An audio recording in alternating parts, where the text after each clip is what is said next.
Un saludo, bienvenidos a una edición más de Pulso Empresarial en su televisión regional, en Popular Televisión, con el equipo habitual, don Carlos Pajares. Un saludo, don Carlos. Un saludo y muy buenas. Don Aurelio Sastre, un saludo. Saludo y muy buenas. Bueno, el escándalo de la Consejería de Obras Públicas del Gobierno de Cantabria sigue caminando y nosotros vamos a dar aquí una serie de preguntas. Vamos a hacer una serie de preguntas muy interesantes, creo, que a ustedes, que son televidentes inteligentes, les pueden abrir ideas. Por supuesto que no vamos a afirmar nada, porque nunca se tiene firmeza absoluta, pero sí vamos a hacer una serie de preguntas que cualquier ser humano con inteligencia puede hacerse. ¿Cómo es posible que en la Consejería de Obras Públicas se puedan producir este tipo de irregularidades durante 20 años? Irregularidades, algunas parecen muy graves, con la excepción de 4, en el que hubo un gobierno, por cierto, del Partido Popular, y nadie se diera cuenta de ello. Es una pregunta que merecería una contestación, aunque la contestación puede estar en las siguientes preguntas. Y vuelvo con las preguntas. ¿Es verdad que en su día la intervención general del Gobierno de Cantabria se cambió la ley de finanzas y fijó unos criterios mucho más laxos por los cuales no se controlaban los contratos de emergencia? Es una pregunta. Otra pregunta. ¿Se quitaron los reparos a un expediente de la intervención de obras públicas hace aproximadamente 4 años? Un interventor dijo que aquello no podía pasar y luego, pues, todo parece ser que cambió. Es pregunta porque no afirmamos nada. ¿Se levantó la posibilidad de control que tenían los interventores sobre esos contratos? Otra pregunta. ¿La orden vino de esta supuesta relajación o menos control, como ustedes quieran llamarlo, de la intervención general? El cargo de interventor general es un nombramiento político. ¿Es cierto que los interventores no pueden cuestionar los contratos de emergencia? ¿Es posible o no? ¿Es cierto o no que se haya podido utilizar, por ejemplo, una obra de un argallo como emergencia, cuestión lógica, y luego se aprovechaba para meter en el expediente otras obras en el coste? Todos son preguntas. Siempre preservando la presunción de inocencia, por luego. Y ya acabamos con las preguntas.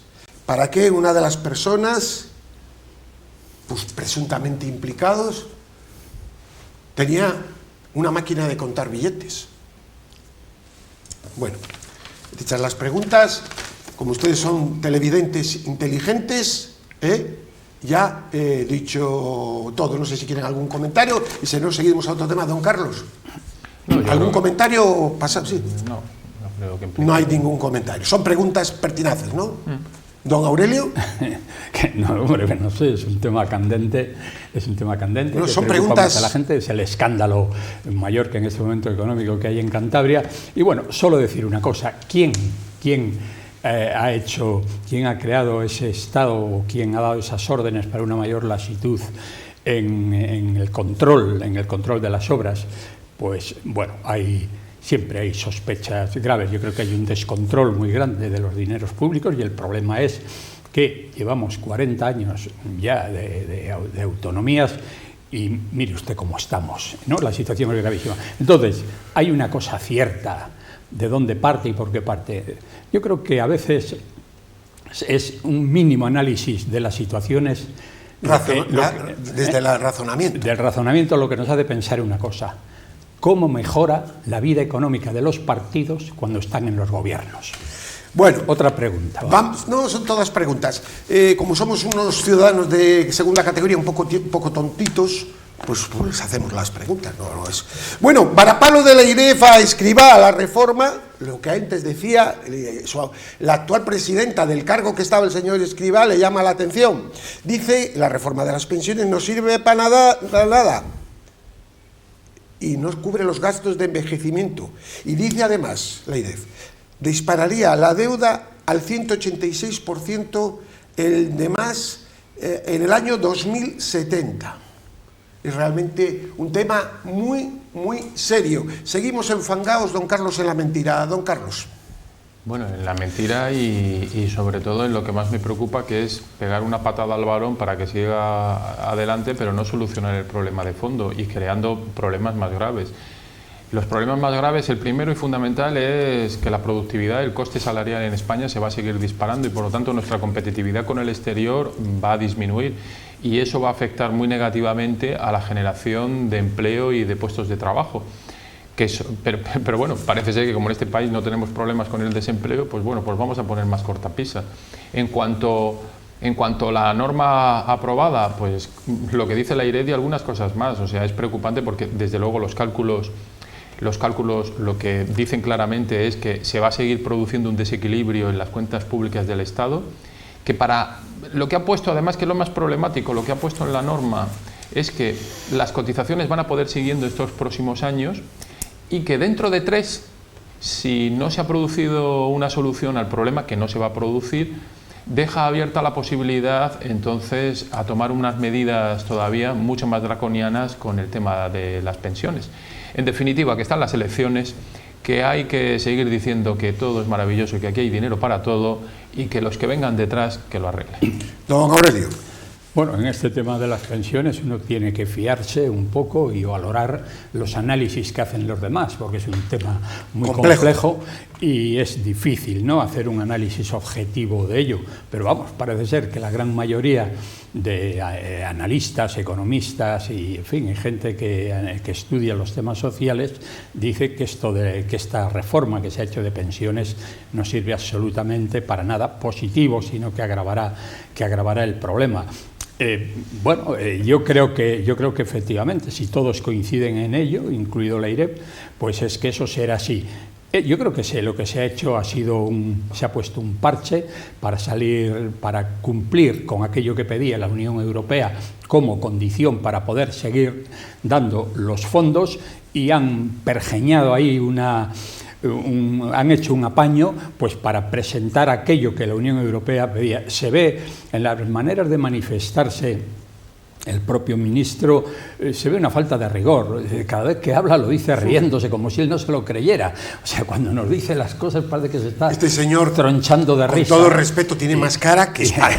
Entonces, que la espalda es grande. Porque este señor, el cargo que estaba y las cosas que decía, claro, y que de la noche a la mañana, por el cargo de ministro, es capaz de decir el tema. Este señor va a quedar calcinado. No, es que además él parece que está como usted le ve en el mismo Consejo de Ministros sentado, parece que está allí como de prestado, como que él pasaba por allí, pero desde luego volcado totalmente en favor de las tesis de su jefe, ¿no? Y él mismo hoy, cuando se refiere al organismo que él presidía o que él dirigía anteriormente, que era la IREF, habla de una manera absolutamente despectiva. Dice, bueno, yo sé cómo hace las cosas la IREF, ¿no? O sea, que quiero decir que... Es decir, ¿cómo las hacía él? Que era él el que dirigía ese equipo. Entonces, es que de un cinismo... Pierde pierde credibilidad. Sabrá mucho, porque parece ser que efectivamente tiene conocimientos, lo cual todavía es mucho peor, porque si tiene conocimientos... También el difunto Solbes. Claro, que Dios le tenga la gloria. Lo de Solbes, además, con Solbes era muy curioso. Bueno, vamos, no vamos a entrar, ya falleció. Bien. Entonces, lo de este hombre, yo creo que sabe. Lo que pasa es que, bueno, él tiene que hacer... Luego es mucho más grave. Él tiene que cubrir el expediente, por tanto, es más grave. Ahora, hay otra cosa, la IREF, para el año 2070, pues oiga, para entonces todos calvos. Bueno, vamos con otro tema. Estamos en hora de balances. Entonces, ¿está España mejor o peor que hace 5 años? Esa es la pregunta que los votantes, la gente, debiera de hacerse cuando va a votar o cuando fuera a votar.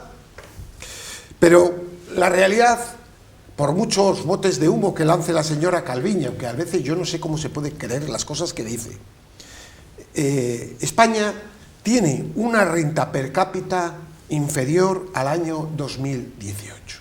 Es decir, somos más pobres.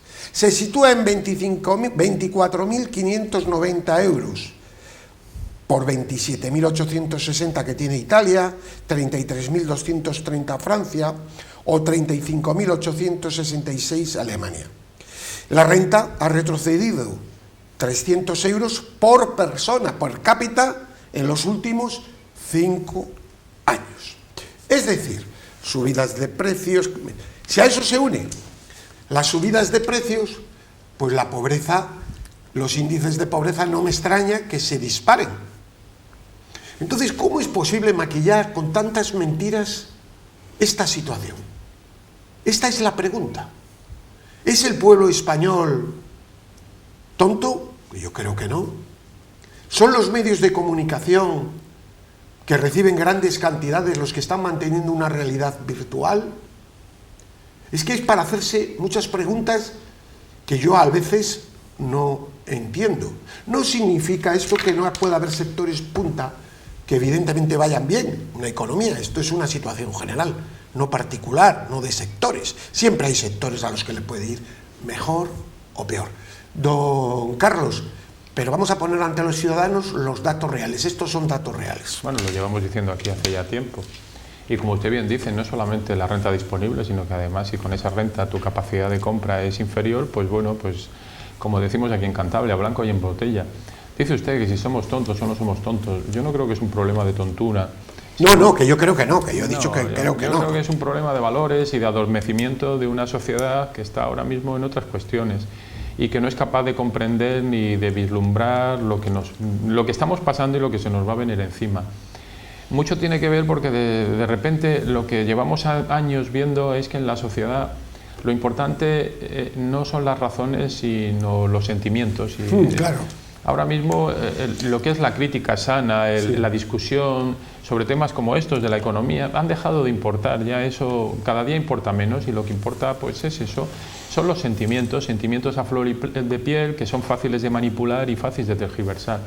Desgraciadamente la economía, que no sabe mucho de sentimientos, pues nos da un aldabonazo cada 2 por 3 para intentar despertarnos de este letargo que tenemos como sociedad. Don Aurelio. Preguntaba usted si estamos mejor o peor. Estamos notablemente peor. No, yo digo que los números demuestran que estamos peor. Estamos notablemente peor. Eso diga la señora Calviño lo que le dé gana de decir. Vamos, lo puede repetir mil veces. Es evidente. El que se admita, pues es que nos han metido tanto el miedo en el cuerpo de que puede ser aún mucho peor, que la gente dice, bueno, pues virgencita, que me quede como estoy, ¿no? Pero la situación es evidentemente peor. Las rentas han caído, la renta familiar, la renta que percibe la gente, los salarios. Si lo comparamos con la inflación, que sigue subiendo, a la que llevábamos de un 10, un 15% acumulado, ahora se suma un 3 y pico por ciento más, por lo tanto los precios siguen subiendo. Pues bien, suben menos que, o sea, no seguimos al 10% porque es imposible. ¿Por qué? Pues porque el consumo ha descendido. O sea, ahora estamos viendo que el comercio, por ejemplo, las ventas del comercio han caído notablemente, ¿no? Al bajar la renta, baja el consumo y, consecuentemente, los precios en España tienen que ir. No voy a decir que van a bajar porque siguen subiendo, pero subirán a un ritmo menor, como ha pasado ahora en este tiempo pasado. Hay sectores que van bien, efectivamente, las eléctricas van maravillosamente bien. Las eléctricas están teniendo unos ingresos absolutamente espectaculares, pero la gente va peor. Y expectativas, pues las expectativas no son buenas, porque si vemos en España, ¿mejorarán los salarios? Pues no mejorarán, pues porque la productividad está absolutamente desfasada con respecto a Europa. La productividad es pequeña, por tanto, los salarios en España están pues a un 60, un 70% de la media europea. Por tanto, en este sentido, yo creo que la situación pues no es buena, no hay unas expectativas, no hay desarrollo, no hay creación de empresas. Hoy hay un éxodo de empresas en España bastante notables y no vemos una perspectiva positiva. Vamos a hablar de empresas de Cantabria. Podemos decir a continuación, ¿a dónde vamos?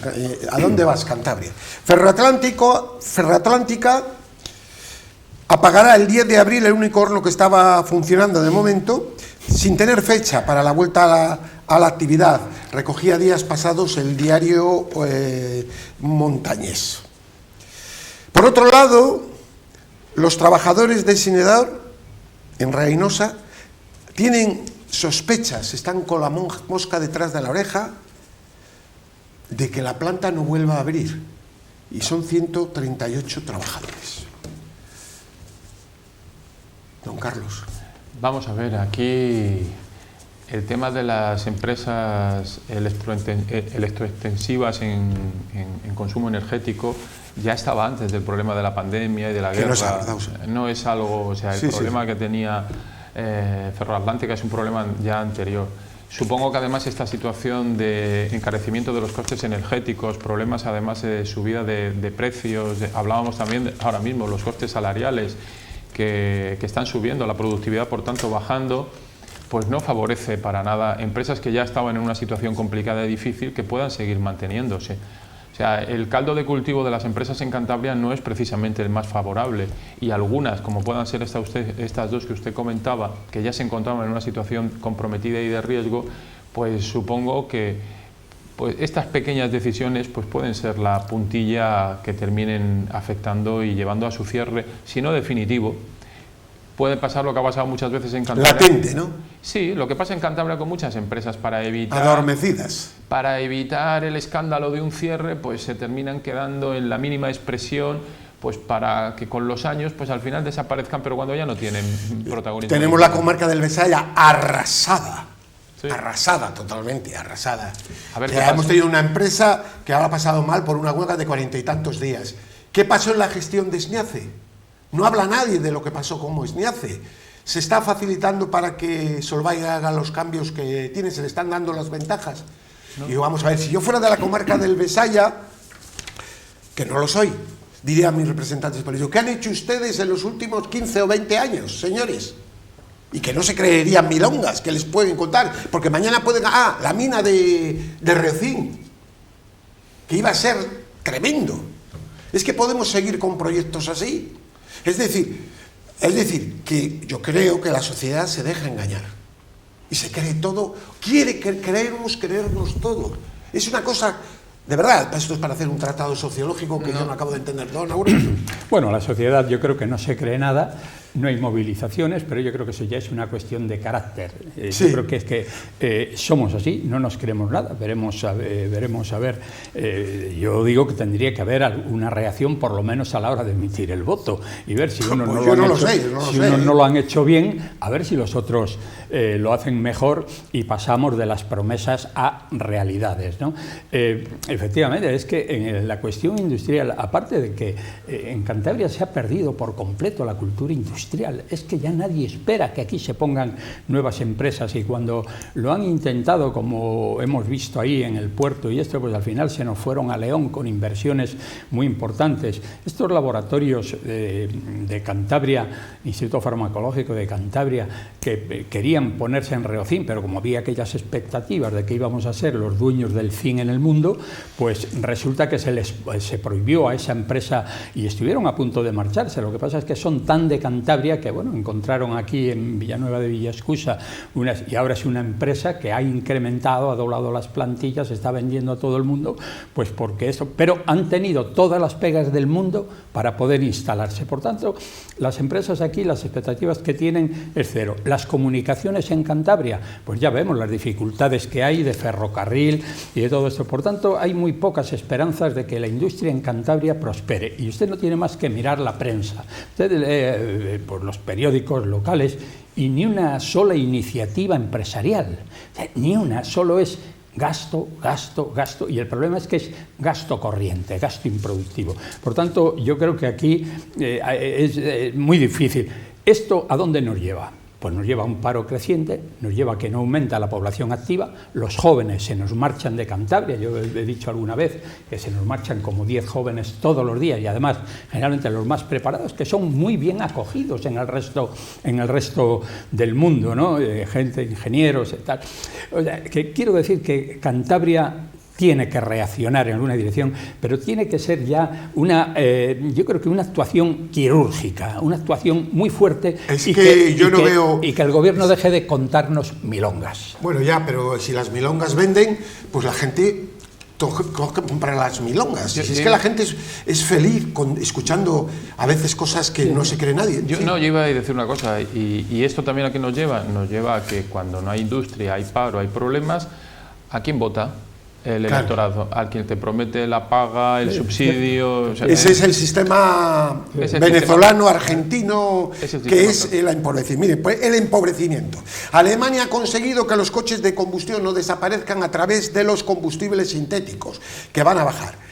Bueno, pues ahí se ve cómo hay aquí ideología de la Agenda 2030 y locura, yo creo que es locura política, con perdón, locura política, de la ministra de Medio Ambiente de España, que se ha enfadado con Alemania por conseguido esto. Y resulta que lo que puede pasar aquí, si esto sigue adelante, es que en España vayan miles de personas al paro por las empresas de los recambios, de la automoción, que es uno de los sectores más importantes. Cantabria, por cierto, tiene varias empresas de automoción. Y yo me pregunto qué hacen los políticos. Vamos a ver, aquí hay un proyecto de la Agenda Desastre 2030 de unos individuos de empobrecer a la sociedad en general. Esto no tiene otra explicación. No haya movilidad, empobrecer, conseguir paras, hacer el dinero digital, ese es otro proyecto, para que la gente no tenga nada, lo tengan ellos, lo tengan 4, que van a poder, porque lo que se les pregunta a estos personajes de la Agenda 2030, uno de ellos, perdón, del Foro de Davos, y digo, ¿cómo usted va en un Falcon o en un ejecutivo? Ah, no, es que yo pago por contaminar. Es decir, todo está basado en políticas mentirosas que yo creo que no van a llegar a cumplirse, les doy ese optimismo, porque se están produciendo reacciones muy tremendas. Cuando lleguen las elecciones europeas, habrá que preguntar, y las generales, ¿ustedes, gobierno tal, partido pala, apoyan esta agenda? No, pues no cuenten con mi voto, porque me están empobreciendo. Pero no, es que esa va a ser una pregunta. Y aquí va a haber que mojarse. Es que estamos defendiendo nuestros derechos individuales como seres humanos. El derecho de la movilidad, el derecho de una vida digna, el derecho, evidentemente, que son fundamentales. Yo creo que la Agenda 2030 surge de una idea de una palabra, que es intervencionismo. La economía en este mundo ha ido evolucionando teniendo en cuenta las revoluciones. Primera revolución industrial, segunda revolución industrial, tercera revolución industrial. ¿Qué ocurre? Que para que se siga impulsando hace falta generar nuevos cambios. Cuando tú quieres intervenir... Pero siempre han existido de manera que han salido de la propia sociedad. Pero salen de manera... O sea, el problema es intervencionismo. Cuando tú ficticiamente quieres generar un cambio global de acuerdo a algo que puede estar... El carbón cambió en el siglo pasado, a principios del siglo pasado, totalmente. Pero no porque nadie se le ocurrió sentarse y forzó el cambio del cambio. Las cosas tienen que ir surgiendo de manera natural y facilitando el cambio. Todos queremos el ecologismo, todas esas cosas, pero tienen que hacerse de manera paulatina y no con este intervencionismo tan brutal que al final lo que se ha demostrado es que ha sido un auténtico fracaso. Empobrecimiento. Alguna cosa, don Aurelio, es que esto es muy serio. Es que lo de esta señora el otro día escuchaba enfadada con Alemania porque va a preservar. Pues claro que hay que comprar coches de combustión, claro que hay que comprar, porque no hay litio. Hoy lo dice la prensa, no hay litio suficiente. Si es que es todo una fake news, la fake news la crean ellos. Pero vamos a ver, don Gervasio, el que esta señora se enfade, pero ¿quién es esta señora? ¿Qué sabe esta señora? ¿Qué ha hecho en su vida esta señora? ¿Estos señores para defendernos a nosotros o a ellos? Esta señora ministra, su primer trabajo ha sido entrar a un consejo de ministros porque la ha tocado en una tómbola. O sea, quiero decir que no tienen ni la menor idea, pero adoptan esas poses porque están dentro de esa ideología que ellos cultivan. Estos proyectos para el 35 que desaparecen, eso es imposible, don Gervasio, ya lo no sé, se va a cumplir. Y que va a un parlamento que lo va a echar abajo, el próximo será distinto. De ideas de personas que ya han perdido el contacto con la realidad, que llevan tantos años viviendo en la política y yo diría que en una situación de vida puramente teórica, que han perdido el contacto con la realidad. Es un proyecto que es inviable, pero inviable por otras muchas razones. El problema es que cuando aquellos que pueden hacer análisis y lo saben, hacen, no plantan cara por cobardía, pues porque o bien que están subvencionados... Porque es lo políticamente correcto. Pero la realidad es que la desaparición de los coches de combustibles fósiles es imposible. Es imposible y no se va a realizar. Y yo digo una cosa, a mí no me condiciona, además lo estamos viendo. No, que a mí no me condicionan tampoco. Todos estos proyectos vienen de gente de gran poder, pero que se lo aplican a los demás, pero nunca a ellos. Mire usted, yo no podré entrar con mi SEAT Córdoba, que ni siquiera es mío, que es de mi hijo, tal, pues de nada, de 10 caballos, pues porque van a prohibir la entrada a las ciudades. Pero acabo de ver que han lanzado un Lamborghini de 1000 caballos. Ese sí puede entrar. Ese sí puede entrar. Es una vergüenza. Pero vamos a ver, esto es ridículo, es absurdo. ¿Contra quién van? Usted no podrá comer carne, pero ahora resulta, y ya en Italia lo han prohibido, tienen que ponerlo en estanterías aparte, que usted va a poder tomar alimentos. En Italia, la señora Meloni pide que se aclare y se diga claramente que tal producto y cual producto lo que lleva como componente es harina del escarabajo del estiércol. O sea, esa es la realidad. Es una sociedad loca. Vamos a ver, mientras ellos se comen el solomillo, claro. O sea, voy a que nos están planteando una situación tan sumamente absurda, y es porque han perdido el contacto con la realidad, y es porque saben que están en una sociedad controlada absolutamente por los medios y que no reacciona, no responde. Vamos a acabar con una buena noticia, la inauguración de la terminal de Boluda. Yo creo que es una magnífica noticia para el puerto de Santander. Sin ninguna duda, que por cierto la he traído aquí por muchas cuestiones familiares, mucha vinculación, etcétera, etcétera, por lo que fuera. Por cierto, gestión del anterior presidente en parte, sin quitar méritos ahora al actual en absoluto, de don Jaime González, y una labor de mucho tiempo. Bueno, lo que fuera, contamos también las buenas noticias. Esto es muy positivo, un puerto que, de verdad, lo mismo que decimos una cosa, decimos otra, está marchando bastante bien, o diríamos que muy bien. Las verdades hay que decirlas, y por eso acabamos con la buena noticia, lo que no quiere decir que digamos también las negativas. Don Carlos Pajares, un saludo. Gracias. Don Aurelio, muchísimas gracias, que tengan una feliz Pascua. Nos estaremos el próximo viernes, si Dios quiere, Viernes Santo, es día especial, y estaremos ya, si Dios quiere, el viernes de Pascua.